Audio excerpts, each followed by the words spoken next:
आकलन डेटा को कैसे पढ़ें? नमस्कार। पिछले सत्र में हमने देखा कि प्रारंभिक बाल्यावस्था शिक्षा में मापन और मूल्यांकन की पद्धतियां बच्चों के समग्र विकास का सही मूल्यांकन करने के लिए महत्वपूर्ण है। ये पद्धतियां बच्चों की प्रगति को समझने, सुधारने और उनके विकास के अवसरों को बढ़ावा देने में मदद करती हैं। आज के सत्र में हम आकलन डेटा को पढ़ने के तरीकों को विस्तार से समझेंगे। उद्देश्य: बच्चों के विकास के लिए आकलन डेटा को पढ़ने के महत्व को समझना, बच्चों की ताकत और कमजोरियों को पहचानना, आकलन डेटा के आधार पर शिक्षिकाओं को अपनी शिक्षण विधियों में सुधार करने में मदद करना। आंगनवाड़ी शिक्षिकाओं के लिए आकलन डेटा की महत्ता।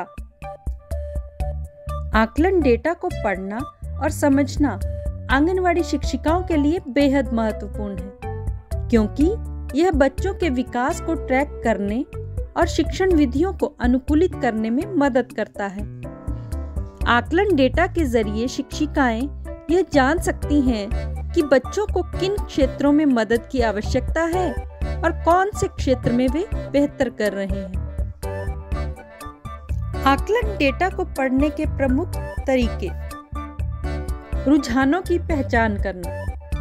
आकलन डेटा का विश्लेषण करते हुए शिक्षिका को यह देखना चाहिए कि क्या अधिकांश बच्चे कुछ विशेष क्षेत्रों में अच्छा प्रदर्शन कर रहे हैं, जबकि कुछ बच्चे अन्य क्षेत्रों में संघर्ष कर रहे हैं।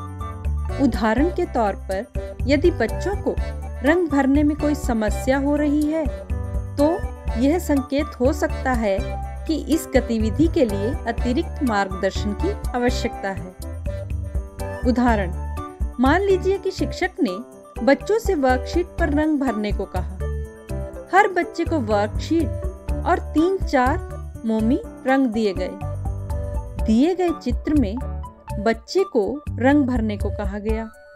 इसके बाद शिक्षिका को बच्चों की गतिविधियों का निरीक्षण करना चाहिए और उनका आकलन निम्नलिखित स्टेज के आधार पर करना चाहिए। यदि बच्चा दिए गए उदाहरण के अनुसार रंग भरता है, तो उसे उसी स्टेज पर मार्क करें। इस आकलन से शिक्षिका को यह समझने में मदद मिल सकती है कि बच्चा किस स्तर पर है और किसे अतिरिक्त सहायता की आवश्यकता हो सकती है। व्यक्तिगत प्रगति का मूल्यांकन करना। कभी कभी समूह की औसत पर ध्यान देना ठीक नहीं होता। हर बच्चा अलग होता है और उसकी अपनी गति होती है। इसलिए यह महत्वपूर्ण है कि हम प्रत्येक बच्चे की व्यक्तिगत प्रगति का आकलन करें। कुछ बच्चे जल्दी सीखते हैं, जबकि कुछ को अधिक समय और सहायता की आवश्यकता हो सकती है। उदाहरण: कूदना। शिक्षिका को बच्चों को निम्नलिखित गतिविधियों के लिए कदम दर कदम निर्देश देना चाहिए। अगर बच्चा दिए गए निर्देशों के अनुसार कूदता है, तो उसका आकलन उसी स्टेज के अनुसार करें। यह प्रक्रिया बच्चों की व्यक्तिगत प्रगति का मूल्यांकन करने में मदद करेगी। विशिष्ट क्षेत्रों को लक्षित करना। डेटा के आधार पर शिक्षिका बच्चों के लिए लक्षित हस्तक्षेप तैयार कर सकती है। उदाहरण के लिए, यदि डेटा यह दर्शाता है कि बच्चों को क्रम से सोचने में कठिनाई हो रही है, तो शिक्षिका उस क्षेत्र में सुधार करने के लिए अतिरिक्त गतिविधियां शामिल कर सकती हैं। मान लीजिए, बच्चों के आकलन से यह पता चलता है कि कई बच्चे चित्रों को सही क्रम में लगाने में कठिनाई महसूस कर रहे हैं। इस जानकारी के आधार पर शिक्षिका बच्चों की क्रमबद्ध सोच की क्षमता को मजबूत करने के लिए विशेष गतिविधियां शुरू कर सकती हैं। उदाहरण: क्रम से सोचने की गतिविधि। इस प्रकार विशिष्ट क्षेत्रों पर ध्यान केंद्रित करके बच्चों की व्यक्तिगत आवश्यकताओं के आधार पर हस्तक्षेप कर सकती हैं। जिससे बच्चों के विकास को सहायता मिलती है। दीर्घकालिक प्रगति की निगरानी करना। बच्चों की प्रगति को समय के साथ ट्रैक करना बहुत महत्वपूर्ण है। आकलन डेटा को इकट्ठा कर और उसे नियमित रूप से अपडेट करके शिक्षिका बच्चों की दीर्घकालिक प्रगति का मूल्यांकन कर सकती है। यह प्रक्रिया यह सुनिश्चित करती है कि बच्चों की प्रगति उनके व्यक्तिगत विकास और गति के अनुसार सही ढंग से मापी जाए। उदाहरण: चित्र बनाना और लिखना अभिव्यक्ति। यदि बच्चा वर्कशीट पर किसी भी स्टेज के अनुसार चित्र और लेखन करता है तो उसे उसी स्टेज पर अंकित करें। बच्चों का मूल्यांकन उनकी उम्र और विकासात्मक स्थिति के आधार पर किया जाना चाहिए।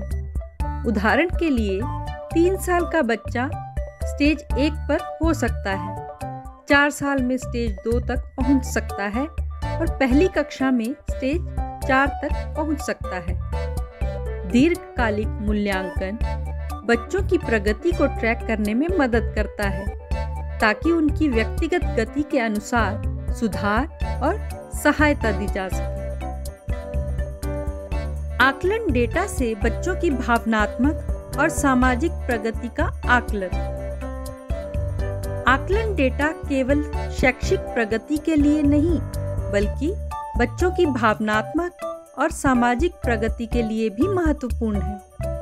इससे यह देखा जा सकता है कि बच्चे किस हद तक दूसरों के साथ मिलकर काम कर रहे हैं, अपने विचारों और भावनाओं को व्यक्त कर पा रहे हैं और अपने साथियों से कैसे संवाद कर रहे हैं। उदाहरण: बच्चों को हाथ में किताब दें और कहें।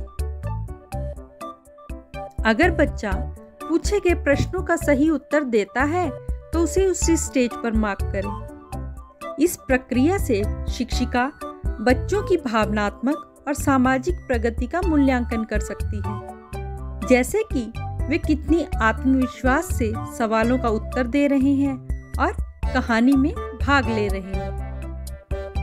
शिक्षिका की निरंतर समीक्षा और समायोजन। आकलन डेटा से मिली जानकारी का उपयोग करने के बाद यह महत्वपूर्ण है कि शिक्षिका निरंतर अपनी योजना और गतिविधियों का मूल्यांकन करे। अगर कोई तरीका काम नहीं कर रहा है तो उसे बदलने की आवश्यकता हो सकती है। सारांश। आकलन डेटा को पढ़ना आंगनवाड़ी शिक्षिकाओं के लिए बच्चों के विकास को ट्रैक करने और उनकी सीखने की प्रक्रिया को बेहतर बनाने के लिए बहुत महत्वपूर्ण है। यह व्यक्तिगत सहायता योजनाएं बनाने में मदद करता है और बच्चों की प्रगति को प्रभावी ढंग से ट्रैक करने में सहायक होता है।